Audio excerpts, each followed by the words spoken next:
Welcome to the podcast. Today, we are diving into a story that feels like it was ripped straight out of a Hollywood blockbuster, but every single detail is entirely real.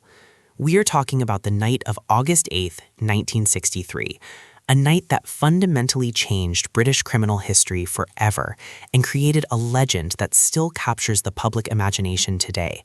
This is the story of the Great Train Robbery. That is exactly right. Imagine stealing 2.6 million pounds in the dead of night from a moving train. To put that into perspective, with inflation, that is well over 50 million pounds today. But it was not just the sheer amount of money that made this crime so infamous. It was the audacity of the plan, the military precision with which it was executed, and the absolute chaos of the aftermath. This episode is going to reveal the untold secrets of how the gang planned their elaborate escape, the massive international manhunt that followed, and the shocking truth about how much of that stolen money simply vanished into thin air. We are going to explore the forgotten details of Britain's most famous heist. We will discuss legendary figures like Ronnie Biggs, Bruce Reynolds, and Buster Edwards, and we will break down the mechanics of the robbery minute by minute. We need to transport ourselves back to 1963. The cultural backdrop of Britain was shifting. The post-war austerity was finally giving way to the swinging 60s.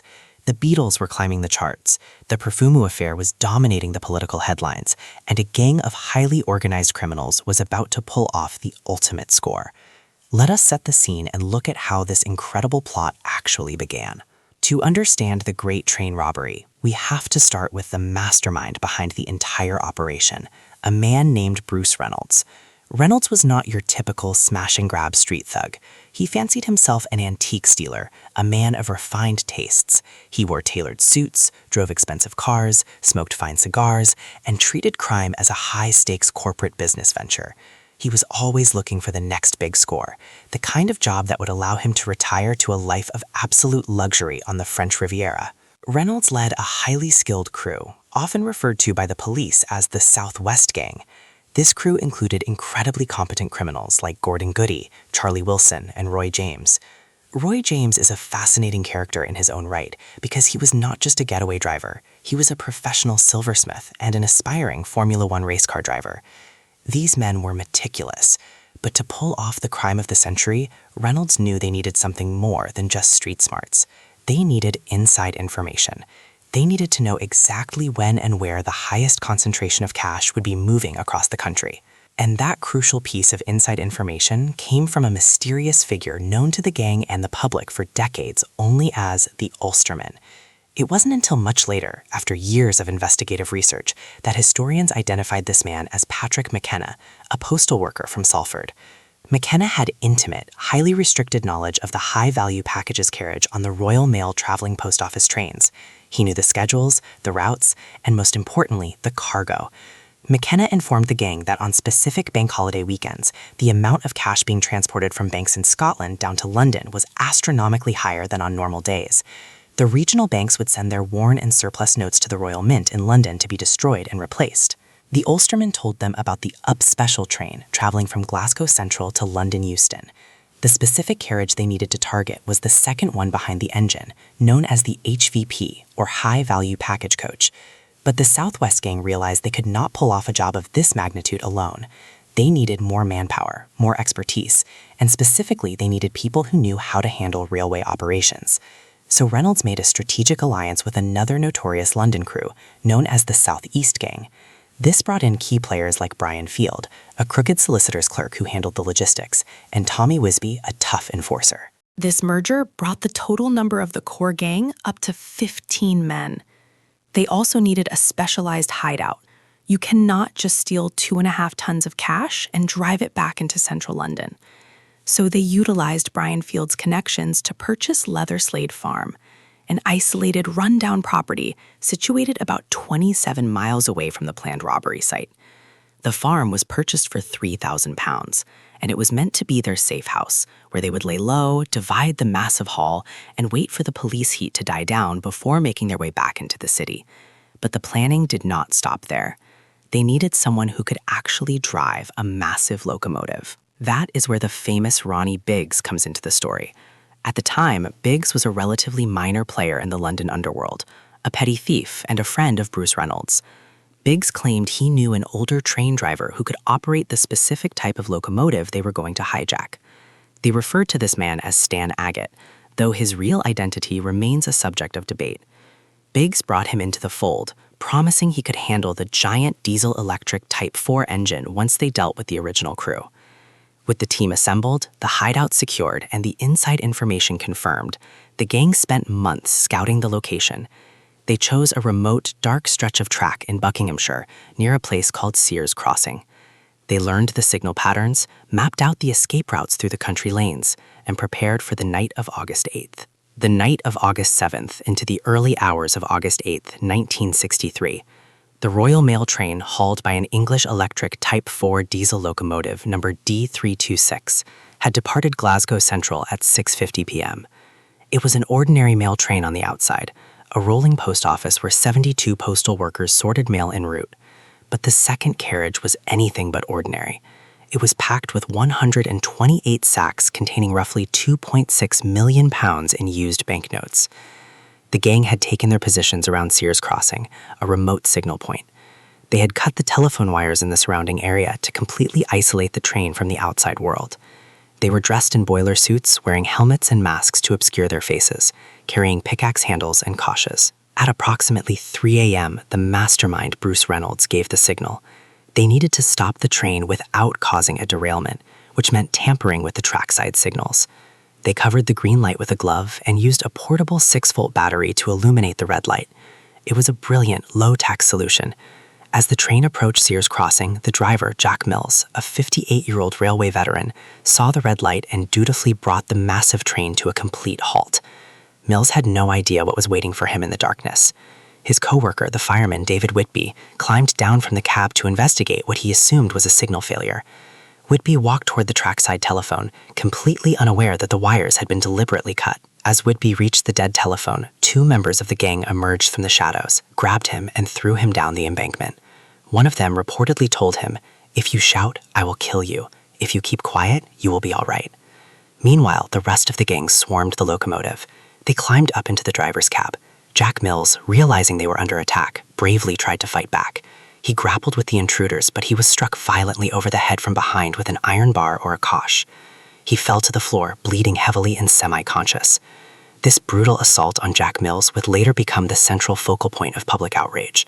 The gang had strictly agreed on a no-firearms policy, hoping to avoid massive prison sentences, but the brutal beating of an innocent working man shattered any illusion of a victimless crime. With the driver incapacitated, the gang executed the next phase of their plan. They uncoupled the front of the train, separating the locomotive and the high-value carriage from the rest of the 10 carriages where the 70 postal workers were still completely oblivious, sorting mail. The plan was to move the engine and the single money carriage about a mile down the track to Bridego Bridge, where their getaway vehicles were waiting. But they immediately hit a massive snag. Ronnie Biggs' recruited driver, Stan Agate, climbed into the cab, looked at the controls, and panicked. He had spent his life driving steam engines and small local trains. He had absolutely no idea how to operate a complex, modern diesel-electric locomotive. The gang was stuck on the tracks with 2.6 million pounds, and their driver was useless. In a moment of sheer desperation, the gang realized their only option was the man they had just brutally assaulted. They dragged a bleeding, disoriented Jack Mills back to the driver's seat and forced him at knife point to operate the train. Despite his severe head injuries, Mills managed to drive the locomotive and the attached high-value carriage forward, stopping exactly at the designated marker at Bridego Bridge. Once the train stopped over the bridge, the gang smashed their way into the high-value carriage. Inside, 5 postal workers tried to barricade themselves, but they were quickly overpowered and forced to lie face down on the floor. The gang had brought heavy-duty crowbars and axes, but they barely needed them. The security on the carriage was shockingly lax for a transport carrying millions. What followed was an astonishing display of physical labor. The gang formed a human chain down the steep railway embankment.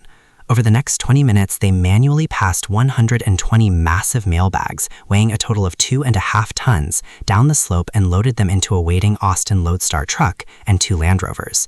The physical exertion required was immense. They were sweating, exhausted, but fueled by the adrenaline of pulling off the biggest heist in history.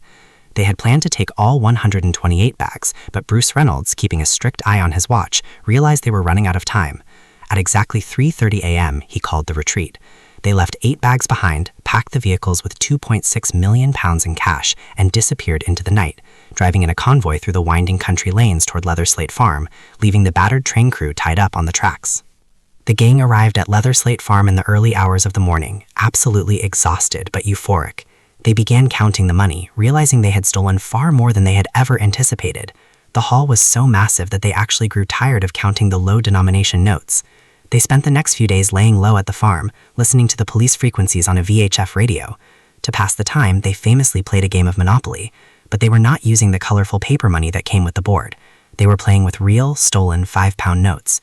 It was an incredible scene of criminal arrogance, but their sense of triumph was very short-lived. As they listened to the police radio, they heard a broadcast that sent a cold spike of panic through the farm. The police announced they were conducting an intensive search of every property, barn, and outhouse within a 30-mile radius of the robbery site. Leatherslate Farm was 27 miles away. They were well within the search grid, and it was only a matter of time before the authorities arrived. The gang realized they had to abandon the farm immediately, weeks earlier than they had originally planned.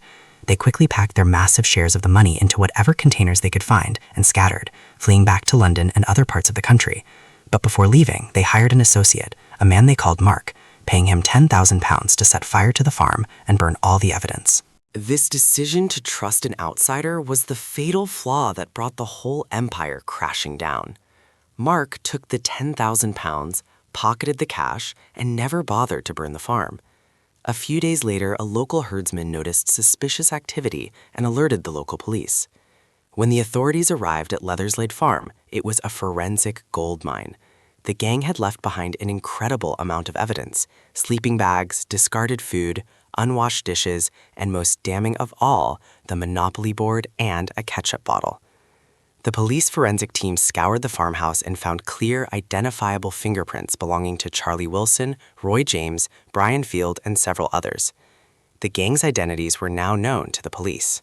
The investigation was taken over by the legendary Flying Squad from Scotland Yard, led by Detective Chief Superintendent Tommy Butler and Commander George Hotherill. Butler was a relentless, obsessive detective who made it his life's mission to hunt down every single member of the gang. The massive manhunt dominated the British press. Pictures of the suspects were plastered on every newspaper front page. Within months, the core members of the gang began falling like dominoes. Roger Corddry was arrested in Bournemouth after trying to rent a garage with a massive bundle of 10-shilling notes. Charlie Wilson was caught in London. Gordon Goody, Brian Field, Roy James, and Tommy Wisby were all rounded up. Ronnie Biggs was arrested in South London after police matched his fingerprints to a dish at the farm. In 1964, the trial of the captured robbers took place at Aylesbury Crown Court. The judge, Mr. Justice Edmund Davies, was determined to make a severe example of them. He handed down draconian sentences that shocked the nation. The key players received 30 years in prison each. To put that in perspective, at the time, murderers often served significantly less time. The severity of the sentences was largely driven by the extreme violence used against the train driver Jack Mills. But the story was far from over. Prison walls could not hold these men. In 1964, Charlie Wilson escaped from Winson Green Prison in Birmingham. And then, in 1965, Ronnie Biggs managed a spectacular escape from Wandsworth Prison, using a rope ladder to climb over a 30-foot wall and dropping onto a waiting furniture van. Biggs' escape turned him into an international fugitive and a pop culture anti-hero. He fled to Paris, where he acquired new identity papers and underwent plastic surgery. He then flew to Australia, living a relatively quiet life until the police closed in on him again. Always one step ahead, he fled to Rio de Janeiro, Brazil.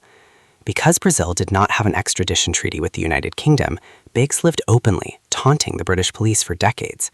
He threw parties, recorded music with the Sex Pistols, and charged tourists for photos. Bruce Reynolds, the mastermind, also spent 5 years on the run in Mexico and Canada, before eventually returning to England, where he was finally captured by Tommy Butler in 1968. Buster Edwards fled to Mexico, but surrendered a few years later, homesick and out of money. Which brings us to the most enduring mystery of the Great Train Robbery: the money. Out of the staggering £2.6 million stolen, less than £400,000 was ever recovered by the police. The vast majority of the cash completely vanished. Much of it was handed over to a shadowy network of criminal associates and corrupt fixers who charged exorbitant fees to launder the money or hide the fugitives. Some of the money was hidden in Swiss bank accounts, some was buried and allegedly rotted away, and millions were simply absorbed into the underground economy of 1960s London. The gang members themselves saw very little of the wealth they had stolen. Almost all of them spent the rest of their lives either in prison, constantly looking over their shoulders on the run, or living in relative poverty after their illicit funds were drained by extortionists and lawyers. The Great Train Robbery remains a towering monument in the history of true crime. It has been the subject of countless books, films, and documentaries. For decades, the public romanticized the robbers as modern-day Robin Hoods who stuck it to the establishment. But as we look back, it is essential to remember the real human cost of this sensational crime. Absolutely. We must remember Jack Mills, the train driver who was brutally beaten while simply trying to do his job. Mills suffered from severe trauma and never fully recovered from his head injuries, eventually dying of leukemia a few years later. His family always maintained that the robbery destroyed his life.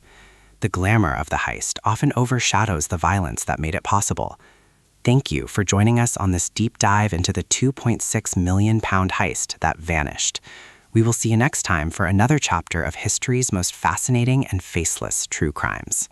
The gang arrived at Leatherslade Farm before dawn, their heavy truck loaded with stolen mailbags that contained the greatest fortune in British history. They had successfully executed a flawless robbery, escaping into the night without triggering immediate alarms. Now, the true challenge of survival officially started. Once inside the damp farmhouse, they began opening the heavy canvas sacks. Bundles of untraceable banknotes spilled onto the floor, creating a massive mountain of money. It was far more cash than any of them had ever expected to see in their criminal careers. Incredible. It was simply totally unbelievable stuff.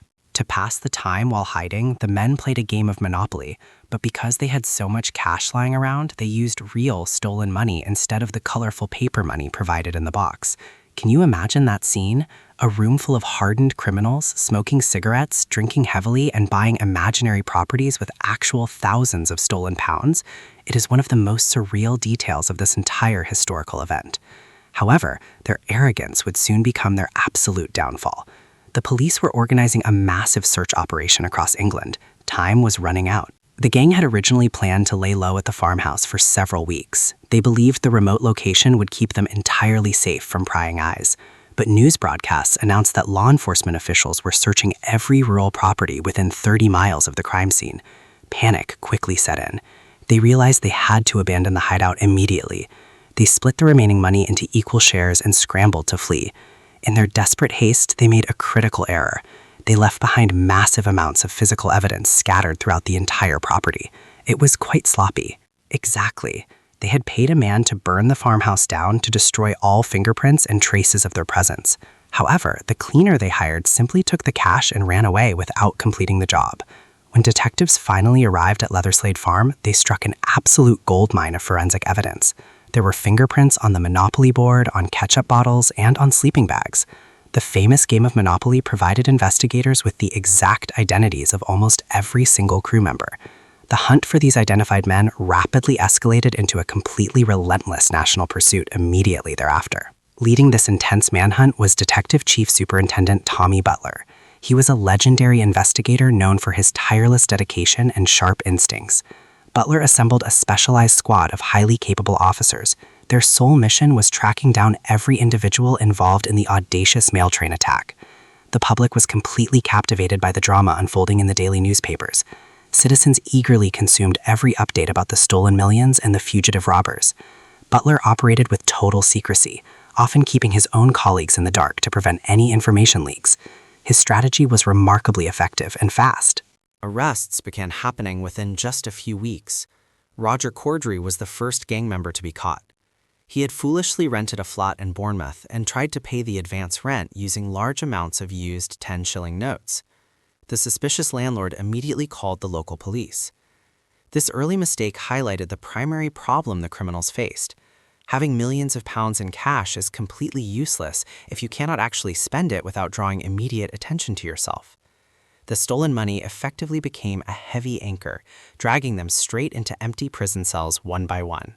Charlie Wilson was arrested next. Police stormed his home and found him resting comfortably. Then came Ronnie Biggs. Biggs was arrested by a patrol officer who recognized him from a widely distributed wanted poster. By early 1964, most of the core thieves were sitting behind heavy iron bars. The trial was an absolute media sensation. It was held at Aylesbury Crown Court.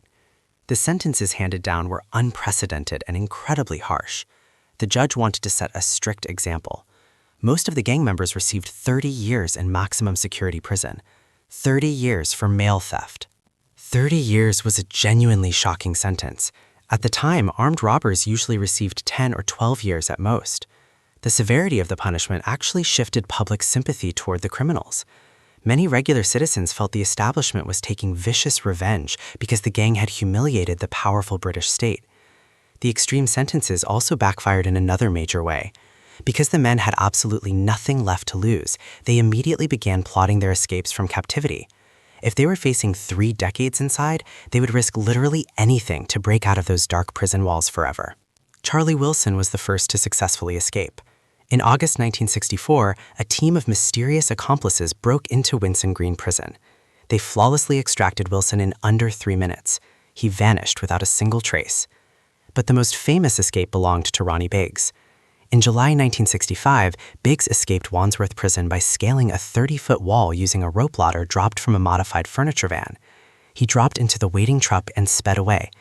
This daring breakout cemented his permanent status as an international fugitive and a true working-class folk hero. Biggs fled straight to Paris, where he acquired new identity papers and underwent painful plastic surgery to alter his facial appearance. He then flew to Australia, living quietly in Adelaide for several years. He actually worked as a carpenter and built sets for a television network. Imagine that, one of the most wanted men in the entire world was casually building sets for local news broadcasts. But British investigators eventually picked up his trail. When they closed in, Biggs was forced to run again. This time he traveled to Brazil, a country with no extradition treaty with Britain. In Rio de Janeiro, Ronnie Biggs openly flaunted his freedom. He threw parties, sold merchandise, and even recorded a punk rock song with the Sex Pistols. He became a living tourist attraction. British police were completely furious, but they could legally do nothing to bring him back. Meanwhile, back in England, a massive mystery remained entirely unsolved. What happened to all the stolen money? Out of the £2.6 million taken during the raid, the police only ever recovered around £400,000. Over £2 million simply vanished into thin air without a trace. That missing money remains one of the greatest unanswered questions in criminal history. Rumors suggest that various corrupt lawyers, shady bankers, and organized crime syndicates happily laundered the cash while the actual robbers sat rotting inside their miserable prison cells. Many gang members claimed they were ruthlessly cheated out of their shares by the very people they trusted to hide their wealth. The Great Train Robbery yielded a massive fortune, but very few of the thieves actually got to enjoy their riches. The money brought them nothing but endless paranoia, harsh imprisonment, and lifelong misery in the end. Another forgotten detail is the tragic fate of Jack Mills, the train driver. During the raid, one of the robbers violently struck Mills over the head with an iron bar. While the public romanticized the criminals as charming rogues, Mills suffered from constant headaches and severe trauma for the rest of his life. He never fully recovered and tragically passed away just a few years later. His family firmly believed the brutal injury directly contributed to his premature death. This violent reality shatters the glamorous myth surrounding the heist. It was not a victimless crime by any means. You are absolutely right. The media often ignores the victims when the perpetrators are charismatic. Bruce Reynolds, the brilliant mastermind behind the entire operation, managed to evade capture for 5 long years. He lived a lavish lifestyle in Mexico and Canada, spending wildly, but the money eventually ran dry. Forced to return to England to arrange new illegal jobs, Reynolds was finally apprehended by Tommy Butler in 1968. Butler had actually delayed his own police retirement just to hunt down the final key members of the train gang. That shows pure, relentless dedication to justice indeed. Once Reynolds was locked away, the core group was essentially dismantled. However, the cultural impact of their crime only continued to grow larger. Books, films, and television documentaries obsessed over every single detail. The robbers became household names, discussed in pubs across the nation. They were seen as cheeky outlaws who successfully robbed the Royal Mail. Even today, tourists visit the bridge in Buckinghamshire where the train was halted. The location holds a strange historical significance. It represents a bygone era of analog crime, before digital security cameras and advanced modern forensics made such heists virtually completely impossible. Exactly. A heist like this could never happen now. The logistics of moving 15 men, tampering with railway signals, and hiding millions in physical cash would be instantly flagged by technology. What fascinates me most is the unrecovered money. Historians believe much of the stolen cash was quietly absorbed into legitimate British businesses. Property developers and nightclub owners likely built fast, legitimate empires using the Royal Mail loot as startup capital. The true beneficiaries of the Great Train Robbery were probably the silent partners, the men in suits who never went anywhere near the actual train tracks themselves. Ronnie Biggs eventually returned to the United Kingdom in 2001. After suffering several massive strokes in Brazil, he desperately needed advanced medical care. He voluntarily surrendered to British authorities 36 years after his legendary escape. He was immediately arrested upon arrival and sent straight back to Belmarsh prison to serve his remaining sentence. His return sparked heavy debates.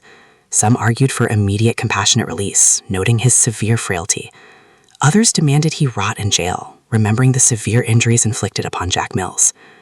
The government showed zero mercy initially, keeping him securely locked tightly away. Biggs was finally released on compassionate grounds in 2009. He died a few years later, taking his final secrets to the grave. Bruce Reynolds also passed away in 2013. As the core members of the gang died off, the true reality of their daring nocturnal raid faded into pure historical mythology. We are left with a fascinating paradox, a crime that was meticulously planned but incredibly poorly executed in its direct aftermath. A group of brilliant thieves who acted like absolute foolish amateurs the moment they secured the massive cashbacks themselves. Think about their terrible post-robbery choices. Playing a board game with real stolen money without wearing basic protective gloves, leaving empty ketchup bottles covered in clear fingerprints, trusting a random associate to properly burn down the farmhouse. It truly demonstrates that stealing the money is only half the battle. Keeping the money and staying entirely free requires an entirely different level of extreme discipline. The Great Train Robbery gang clearly lacked that vital discipline. Their inherent greed and extreme arrogance heavily blinded them to the obvious looming dangers closing in tightly from every single possible direction imaginable. The police investigation was equally fascinating. They checked thousands of leads, interviewed countless suspects, and pieced together the puzzle with primitive forensic tools. Remember, there was no basic DNA profiling back in 1963. They relied purely on fingerprint dusting, physical descriptions, and deeply embedded informants. Tommy Butler managed his team with an iron fist, driving them to absolute exhaustion. He knew that if they failed to catch the culprits, the public would completely lose faith in the entire British justice system. It was a tremendously high-stakes game of continuous cat-and-mouse tactics played daily. The media frenzy surrounding the case was truly unprecedented. Newspapers published daily updates, treating the ongoing manhunt like a serialized thriller novel. Whenever a new gang member was finally arrested, their face was plastered across every front page in Britain. The public loved reading about the secret safe houses, the hidden cash stashes, and the dramatic early morning police raids. It was gripping entertainment. Some journalists even received anonymous tips from the criminal underworld, leading to exclusive front-page scoops. The line between objective news reporting and sensational tabloid gossip became incredibly blurred during this intense, wild historical period. Another vital aspect frequently overlooked is the sheer weight of the money. 2.6 million pounds in small used notes weighed roughly 2.5 tons. Moving 2.5 tons of paper requires serious logistical coordination. They had to throw 120 heavy mail bags down a steep railway embankment in pure darkness. Then they loaded them into waiting vehicles under immense time pressure. The physical exertion alone must have been completely exhausting. It proves that this gang possessed incredible stamina alongside their obvious criminal cunning. They operated like a trained military unit. Absolutely. Several members actually had prior military experience, which clearly aided their precision. But military discipline quickly evaporated once the job was technically completed. The moment they saw the actual cash, individual greed rapidly replaced mutual teamwork. It is also worth noting that the Royal Mail train itself was highly vulnerable. The carriage carrying the high-value packages had no modern security features. The gang exploited a glaring weakness in the national infrastructure. Following the robbery, the government completely overhauled railway security protocols, ensuring high-value trains were heavily guarded and physically reinforced to prevent future disastrous losses. Despite those sweeping security upgrades, the cultural legend of the train robbers remained fully intact. People still write countless books dissecting every single minute of the operation. Was there an inside informant? Most evidence strongly points to a mysterious postal worker known only as the Ulsterman. This shadow figure supposedly provided the gang with the exact train schedules and load values. His true identity was debated for decades, adding another thrilling layer of deep mystery to the overall saga. Without his crucial insider knowledge, the heist would have been a literal blind shot in the dark, completely useless. Only recently did researchers uncover compelling evidence identifying the Ulsterman as Patrick McKenna, a quiet postal worker. He supposedly received a small cut of the stolen money, but lived modestly until his death. The Great Train Robbery remains an incredibly captivating story because it features everything you want in a true crime epic. It has audacious planning, high-stakes action, foolish mistakes, legendary manhunts, and decades of unsolved mysteries. Those 15 men successfully stopped a massive mail train and stole millions, completely changing the entire history of British law enforcement and modern pop culture in the process forever. Thank you.